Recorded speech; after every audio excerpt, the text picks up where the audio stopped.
আজ বানাচ্ছি potato cheese ball. এখানে আলুগুলোকে আমি সেদ্ধ করে নিয়েছি, নিয়ে একটা বলে নিয়ে নিয়েছি। এরপরে এক এক করে সব মশলা দিচ্ছি। প্রথমেই দিয়ে দিলাম নুন, তারপরে দিয়ে দিলাম চিলি ফ্লেক্স,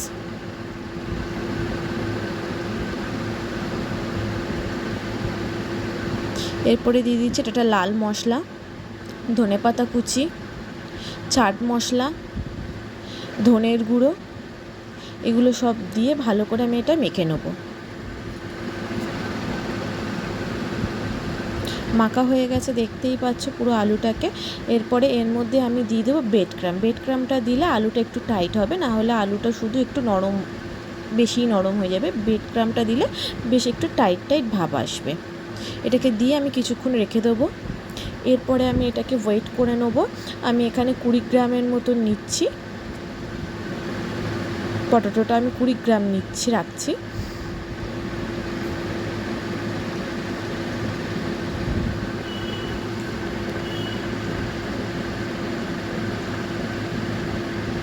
এরপরে এই 20 গ্রাম করে যে পটেটোগুলো আমি করে রেখে দিয়েছি সেগুলোর মধ্যে এবার চিজ দেবো। চিজটা আপনি পরিমাণ মতন দিলেই ঠিক হবে, কারণ কতটা কে চিজ খেতে ভালোবাসে তার উপরেই।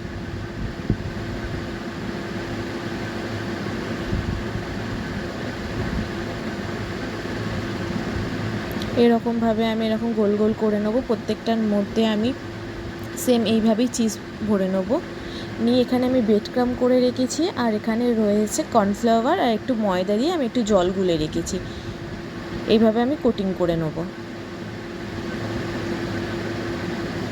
আমি দুবার কোটিং করব ব্রেড ক্রাম্ব দিয়ে। দেখুন কি সুন্দর হয়েছে, গোল গোল, দেখতেও খুব সুন্দর লাগছে। এরকমভাবে বেশ কয়েকটা আমি করে নেব।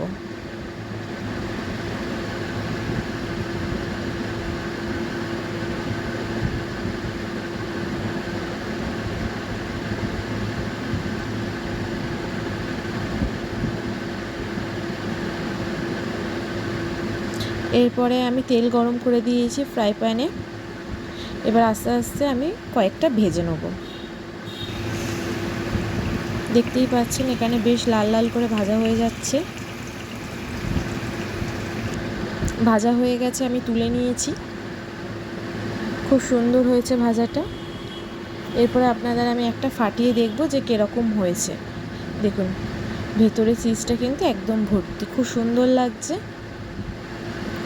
এরকমভাবে বাড়িতে বানিয়ে খেতে পারেন, দারুণ খেতে হয়েছিল, দারুণ টেস্ট।